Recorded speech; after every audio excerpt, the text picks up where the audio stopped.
করমুক্ত আয়সীমা বাড়ছে, কিন্তু এতে কি সত্যি স্বস্তি মিলবে সাধারণ মানুষের, নাকি বাড়বে শুধু আশ্বাসের তালিকা? আসন্ন বাজেট ঘিরে এখন সবচেয়ে বড় আলোচনাই এটি।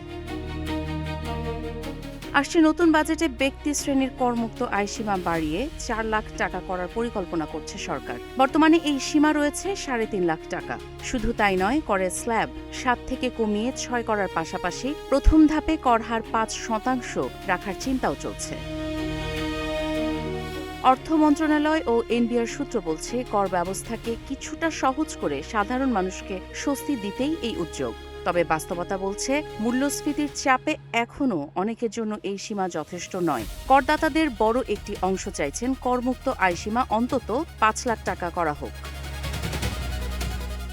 অন্যদিকে অর্থনীতিবিদরা বলছেন, করের হার বাড়িয়ে নয়, বরং নতুন করদাতা যুক্ত করেই রাজস্ব বাড়াতে হবে। বর্তমানে দেশে প্রায় ১,২০ লাখ টিআইএনধারী থাকলেও নিয়মিত রিটার্ন জমা দেন মাত্র ৪১ লাখ মানুষ।